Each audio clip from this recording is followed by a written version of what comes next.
Awesome. Well, it's great to be here. Excited to chat about a topic that is critically important in the industry of sports and measurement and performance and return. Can everyone hear me? Or am I talking? Yeah. Okay. Cool. So Seth, awesome to be here. Brand Innovators, thank you guys.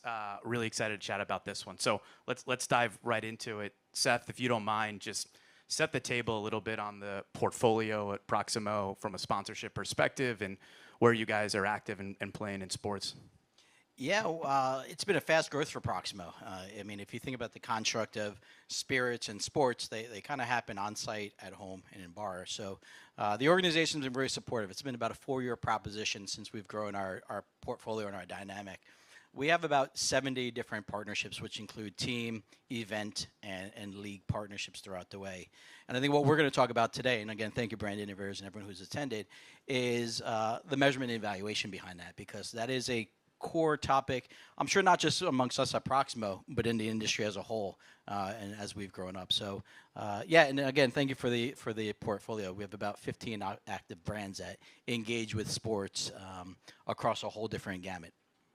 Awesome. So to piggyback that and to kind of get into the topic of the conversation, let's talk about sponsorship measurement. And I think this is one that is a growing importance for brands and agencies and properties in sports, is to really quantify the success and impact of sponsorship. So one of the things that we've talked about, I think, as an industry, is we've come such a long way in measurement, in broadly speaking, in media and marketing, with data and technology and everything that we have at our fingertips. But I think from a sports sponsorship standpoint, we probably have room to grow, and we are. I think that's one area that has probably lagged a little bit in sports, is how we implement better sports measurement and sponsorship. So can you chat a little bit about just your perspective on where sports sponsorship measurement and analytics stand right now?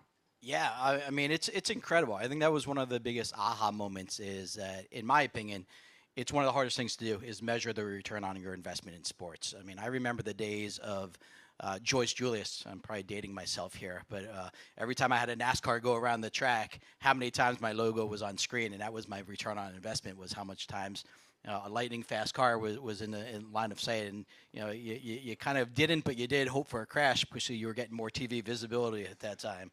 But I think that was the biggest implication of the investments that we make, and how is the impact on our business, and what does it do for our business, not just from an awareness standpoint, but being in the beverage alcohol, which is essentially a CPG organization. How does it help your total return on investment? I think the biggest stump speech I would always say going into the platforms is, it's not what you do on site, it's what you do beyond the activation. So I know we have the U.S. Open, and by the way, if anyone is there, please try a Dobel cocktail, the Ace Paloma. It's one of the best you'll have out there. Sorry to the previous predecessors. But you'll see some amazing activation, and the team has done an amazing job there. But we spent the entire week in and around the New York market infiltrating the accounts, because it's the power of the partnership that we can take externally. And I think what we're going to chat about today a little bit is measurement of not just what happens on site, but measurement that happens out there, so we can demonstrate to the leadership is why this is working, or even more importantly, why this may not work, and what adjustments do we need to make to either exit a partnership or enhance the partnership. Yeah, no, that's awesome. And I think, when we were talking about this topic, I think one of the things that really stuck out for me, and I think will be, super insightful for everybody, is the 3-tier approach that you guys look through from a measurement perspective, and how you evaluate sponsorships in the portfolio. And then we'll dive into, of course, kind of how that impacts the pre-evaluation, obviously. But can you chat a little bit about that 3-tier approach and how you guys are looking at the impact of sponsorships when it comes to ROI and measurement to leadership? Yeah, it's to your point, the 3-tier approach, but it's not even a 3-tier approach how we measure. It's the pre and the post, right? So, and it's having that consistency and that consistent model. So when we first started entering the sports landscape, that was the first thing that we did, was look beyond the venue, look beyond the aspect. And being in the CPG world, defining what our KPIs are, right? Defining of how do we maximize sales. So we take a look at first commercialization, right? How do you take any of these properties that we have, any of the 70 plus properties that we have, and maximize in the market, which is going to generate our velocity, our volume, and our rate of sale in the market. Secondly, we look at awareness, right? Because it's the aspect of moving media dollars around to afford these partnerships. These are not inexpensive propositions, but it's moving some of the deck chairs around to offset your media investment because you do obtain impressions. Again, the Joyce Julius model I discussed, but now we're integrating OTT channels. You're talking about social media and digital media. And then lastly, my third pillar is going to be venue, right? Because in my world, right, there's things you can and cannot pay for, right? In other CPGs, you can work in vendor services agreement, but for us, you cannot, right, due to the complexities and the regulations in the alcohol industry. So it's even more important for us as a spirits company to make sure that what we're doing is utilized in and around the market within the geographic territory that we're enabled to use. Yeah, no, that's awesome. Building off of that, when we think about measurement, there's so much at our fingertips, right? There's a lot of different partners and reporting and metrics that we pull from to really try and quantify sponsorship measurement across so many different data points. Can you chat a little bit about how you're working with your agencies, your internal teams, external measurement partners, the properties and rights holders to really pull all that together as part of your holistic measurement approach? Yeah, and even just to dial back the link to the last question you had, it's the pre, right? We start with the pre-evaluation, right?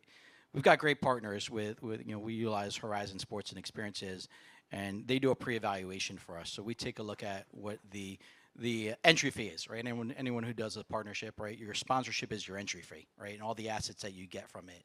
It does include all the spends that you put behind it as well. So we first take a look at the evaluation of the entry fee. Is our value that we're obtaining through those three different pillars exceeding for what we're trying to achieve from the partnership fee standpoint? And then also, how do each of those different pillars address the different KPIs we're trying to achieve, right? Is it awareness? Is it trial? Is it sales? So we do that. And then throughout the course of the season, Horizon and my internal team leverage the different assets that we get along the way. So we do stop check-ins to make sure that what we're doing is working to drive those different channels of our business. But at the end of it, it comes down to the results at the end, right? Did we achieve an ROI? What we try to achieve is a minimum of 1.5 to 1 on every dollar that we spend. We obviously aim for much higher than that one, but that will kind of be our threshold of, is this paying our dividends? Is this paying our returns? And to answer your question, it's garbage in, garbage out, right? We rely on a lot of partners, and we have great partners, not just in Horizon, but in our media team in Havas, our brand partners, our property partners, our PR partners. It takes a village, if you will, and constant phone calls, constant research, working with my sales team to understand the impact of display and what do we get from a sales aspect. So you take all of those different metrics, right? The commercial metric, which is the sales, how many customers did we bring to games, and there's a dollar figure attached to all of that.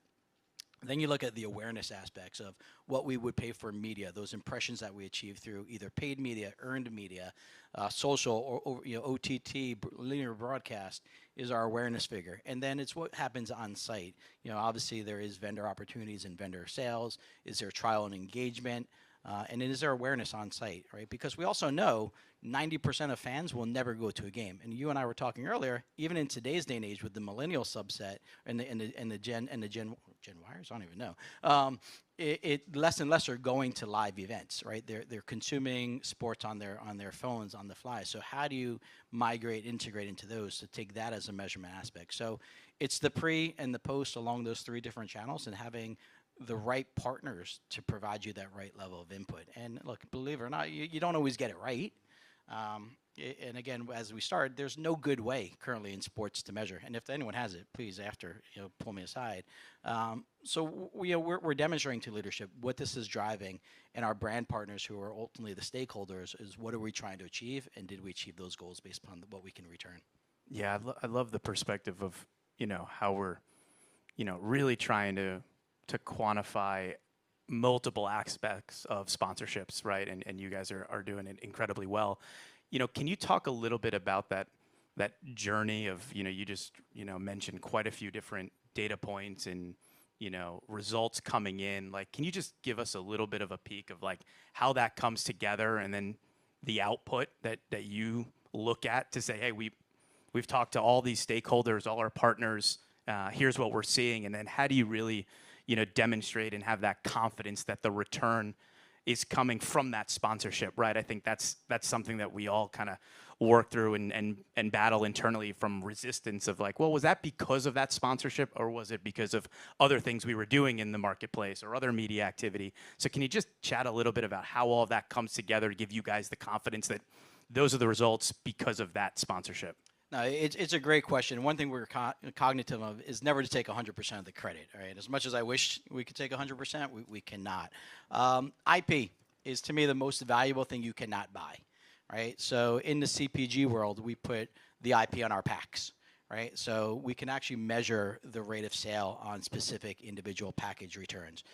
That logo drives into fandom, so we can actually take a look at market indexing prior to doing a specialty pack, and then look at the aspects of sales that generate because of the specialty pack. Not only that, you look at the things you can't predict. And if I did, I'd be in a sports book, is if my team is going to be successful or not. So we don't do deals based upon win-loss records. Or it benefits us when the team is doing well because you generate more and more velocity. You look at the Detroit Lions and the success they had last year. I think there were organic posts of some of the players' wives utilizing our product with the IP on top of it. On top of that, we're able to sell into key customers, right, on a national account level, or in my world, control markets, states like Pennsylvania, because of these partnerships and how we're leveraging the partnership on there. So we're able to really generate specific lifts based upon the different sports platforms or the different tactical activations that we do with inside sports. So it's generating. I say internally, a Field of Dreams reference. If you build it, they will come, right? And it comes down to, are you leveraging the asset? Because I think when we first got into sports at Proximo, we had some great properties, but they weren't being leveraged and utilized. And I think kudos to my brand partners to identify the opportunity to really leverage these IPs and maximize your return on investment by utilizing the intellectual property. Yeah, when you think about measurement, one of the topics that we talked about was the cadence, right? Obviously, sponsorships are not as transactional, right, as other forms of media. What does that cadence look like for you guys when it comes to measurement, how you're looking at reporting for sponsorships over the course of a season, end of season? Like, how frequent? Are there certain aspects you're looking at a bit closer, others that are multiple times? Like, how are you building that cadence for those different measurement, results that are coming in throughout, a sports season? Yeah, it's not one and done for sure. I think it's leveraging all the different assets. There's a ton of research available. AI has been incredible, but sometimes it's just going back to the basics, like the marketing mix analysis. Right? We started having conversations this year about how to integrate sports sponsorships into your marketing mix analysis, right? So we can easily track the return that you get on your advertising. You can check the return that you get on your event activation, but no one's dove into the return that you get on partnerships and property investments. So we started looping in our sports partnerships into that marketing mix analysis. But doesn't start or stop there. It's an ongoing dialogue. Even on my drive into the state today, talking with one of my team partners about our venue sales and what they turned on to increase our venue sales. And again, that is my third pillar, but it's still an important pillar because it's a means to drive trial, a means to drive sales. So it's every aspect. You can't ignore it just because it's the third pillar. It's an ongoing dialogue, ongoing conversation. Are my assets being utilized? Are my assets driving what I'm trying to achieve? And then are those returns, because you have to be able to make adjustments on the fly. And I don't think the boat doesn't turn quick enough, in my opinion, and probably most of my partners' opinions. But it's being able to react in real time to impact your sales and the opportunities that you have. Yeah, and I think one of the things that we chatted about, and you mentioned earlier, and I want to dive into it a little bit more, is that kind of pre-evaluation process. I think so often we get into deals and then scramble to build a measurement plan, right, once the deal is up and running, which obviously doesn't set up anybody for success. Can you talk a little bit about that pre-sale evaluation process and how that links to the measurement output and how you guys are building? Because I think that's an important piece that you guys have really mastered. And I think so often in the industry, there's deals that are done and then the measurement plan comes in after and things don't check out. So how do you connect the pre to the post, if you will? Yeah, I'll tell you, first and foremost, it all starts with a decision point, right?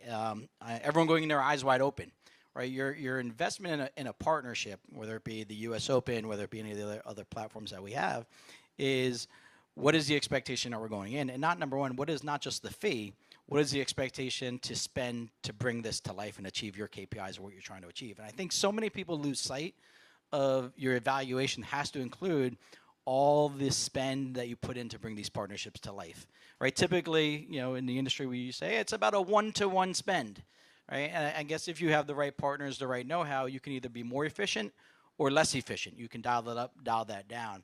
I'm proud of what myself and the team have been able to do. We've been able to bring that investment lower than a 1-to-1 spend by still maximizing our returns. Because look, at the end of the day, budgets internally are not a bottomless pit, right? We all have budgets we have to live by, and we have to report back to our leadership is, we were able to stay under budget. I think nowadays everyone is asking to give back money. So can you be more efficient? So the first thing that we do is making sure that everyone understands the investment it's going to take to achieve the positive ROI. So you don't have that line of sight always going in. You have the fee, and you use that kind of earmark 1-to-1 to anticipate what your spend is going to be. So on the back end, you can take a look and say, okay, where did I find efficiencies? Was it through my activation? Was it through the value adds that your partners gave? I mean, so much of this, what we didn't talk about, is also depending upon a relationship, right? So my team, Micah, right here in the audience, works with all the teams to bring in value adds, right? And that goes into our scorecard, right? We scorecard everything. So at the end of the day, I tell my partners, guys, the value add you give me or give us has a dollar amount that we associate to it, right? It provides me savings, so it's only going to bring my ROI score up. Because at the end of the day, right, the goal for my partners is renewal, right? For me, it's making sure that I'm delivering a positive return on investment. So if you work in tandem in a relationship and everyone understands those expectations, you have only the best opportunity to achieve and exceed your ROI expectations. So it's taking that fee plus the anticipated spend to track on the back end, where did you find efficiencies or where did you gain value? Are there specific gaps along the way that, or as an industry, that you guys are trying to solve when it comes to measurement? I know we chatted a little bit about this, and there's this, given the complexities around sponsorship measurement, it isn't as transactional or easy to measure. I think we're all striving for the data that can point us to that correlation between brand health metrics and direct sales, right? We see the awareness lift, shift in perception. How does that change, or impact the overall business? What are some things that you guys are looking at or trying to solve for that gets closer to that correlation between, awareness metrics and ultimately business impact? Yeah, I think it's going to come down to brand health analysis, right? So how did this partnership impact the perception of my brands, right? Did it help drive consumer awareness, right? And I think that goes down to the difference between a commercial plan and your commercial KPIs versus your brand building, right? Your brand building KPIs and what you're trying to achieve. Are more consumers aware of my brand because of this? And do they have a higher propensity to either purchase and have an affinity towards my brand because of that? Some of our partners do an amazing job and provide that for us, exit poll sampling, which is great. And I think that to me is probably one of our largest gaps and largest opportunities. But it's not just Proximo. I think it's a universal problem in sports measurement, not just taking the TV impact, but taking the breadth of the impact of what your partnership does and how does it impact your core, keep the lights on, sell my product, but long-term building my brand so tomorrow the same person buys my product. Yeah, and that's such a interesting dynamic that we're all navigating through. Is obviously that short-term performance. We want to see results, and especially with media today and things being much more digitally focused when it comes to sponsorships, you are able to see more performance in a quicker time period. But ultimately, that's not the end goal of sponsorship. So can you build on that? Yeah, we tie everything. Look, we're very analytical. On the surface, hey, you do sports, it's exciting, but we're very analytical. Any tactic we employ, we try to have a measurement tactic behind that. So does it close the loop? Does it drive back to sales? Like, all right, the greatest things about coupons and technology and digital is you can track the consumer journey, right? We can track as when did someone start engage with our product to when did they buy. We could track, when we took someone to, a customer to an event, did they buy, and what was their frequency and cadence of buying. And then we can track, did someone learn of this product through one of our metrics, right?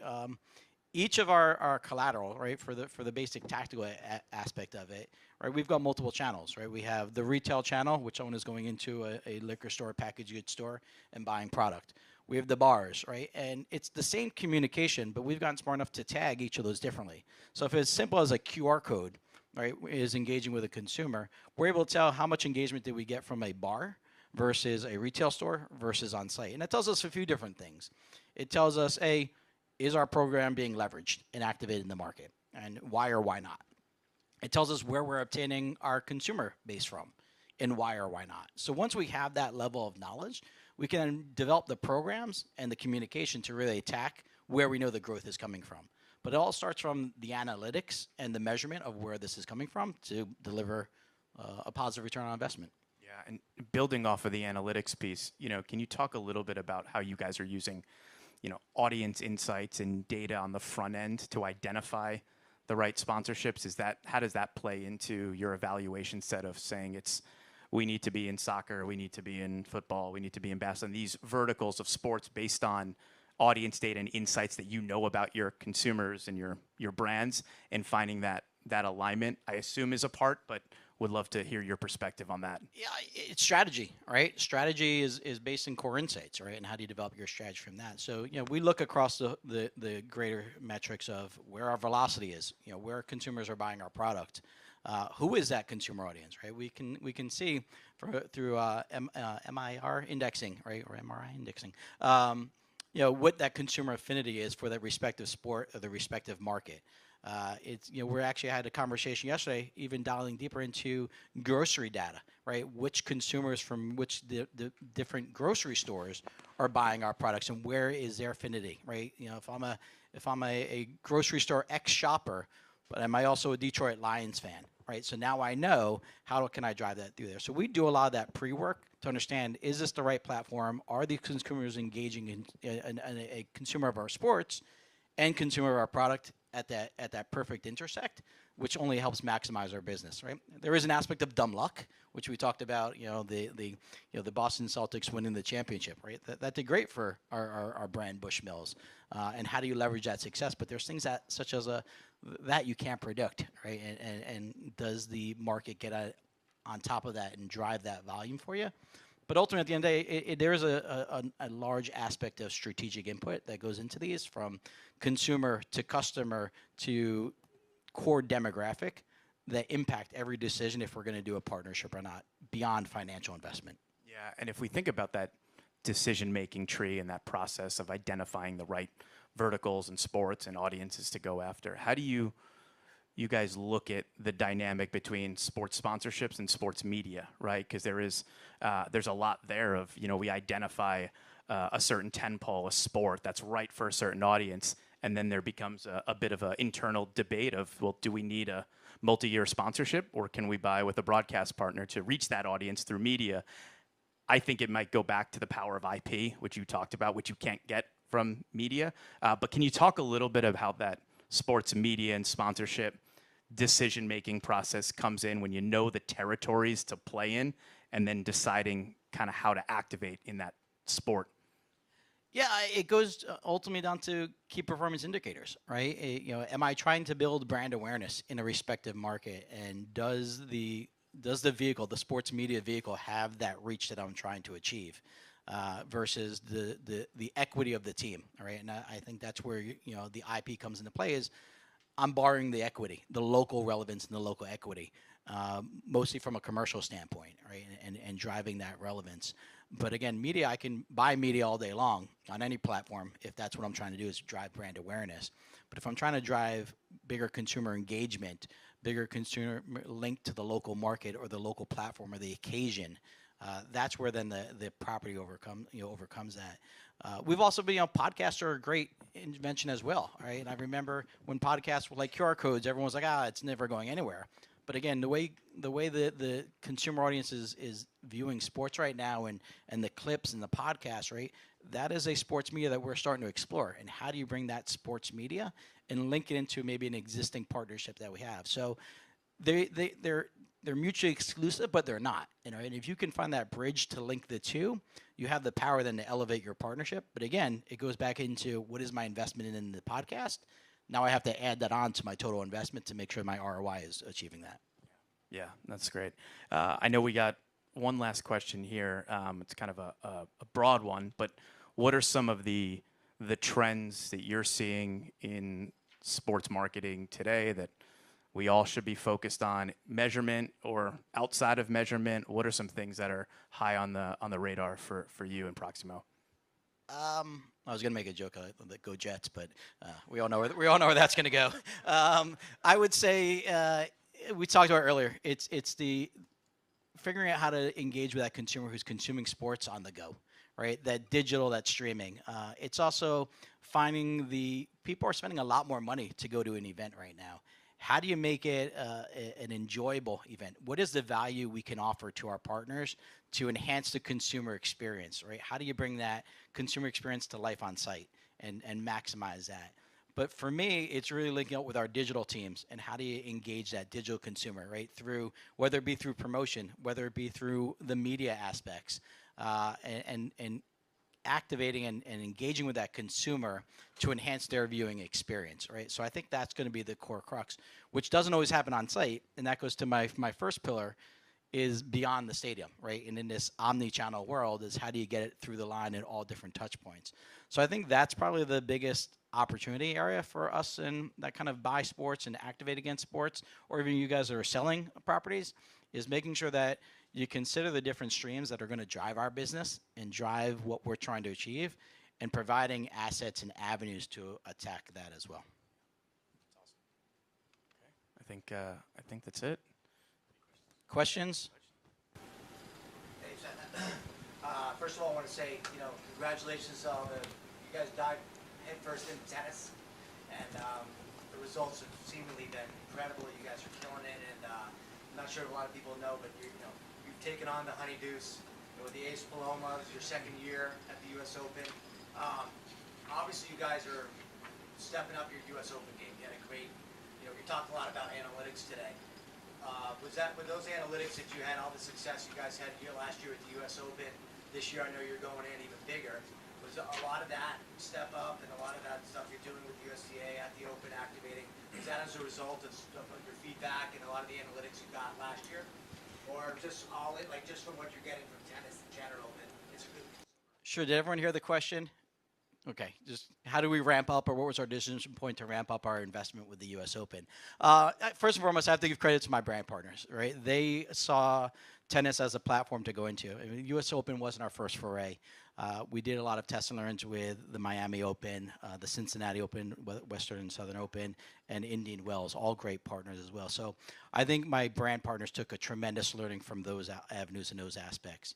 I think what we did with the U.S. Open last year was just scratching the surface. To your point, we took on the Honeydews. Tequila is on the rise.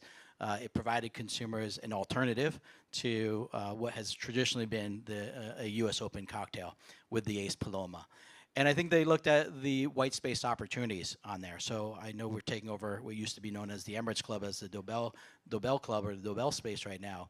And I think it's really just an avenue to expose more people into the brand, right? But at the end of the day, myself with the brand team will take a look at what was that investment, and did that investment achieve the ROI? And if not, how do we support them? Me and my team support them to consider different avenues to drive that return on investment. The U.S. Open, though, is a national platform, right? As much as I love some of the other tennis platforms, the U.S. Open is a tentpole event for tennis. And I think we're leveraging that from an awareness standpoint, right? The IP, if you watch the U.S. Open, not only do we have an amazing activation on site, we've been strategically where we're placing our logos. So we're on the curtain on the side of there. And again, the brand team did a great job to maximizing that space, because one of their KPIs is the awareness. So not just with regards to the awareness on site, leading into the U.S. Open, it's been all hands on deck, right? How do myself, my teammates, the brand partners get out and filter the New York market, filter, circling markets to inform our customers and our consumers that we have this platform. Because unless you're dialing into the U.S. Open or on site, you're not going to see it. But no one can ignore the power of the ATP and what the U.S. Open provides. And I think we're getting some significant learning there. And I think they did ramp that up because of that. But there was method to the madness. Noel, the brand lead on Dobell, did see progress in this and did have the hindsight to identify white space even prior to it becoming available. So it's having those conversations with the CAAs of the world and the USTAs of the world to identify what does tomorrow look like, because those are not impulsive conversations. Those are conversations that will transpire over time and take some time to build. Thank you, guys.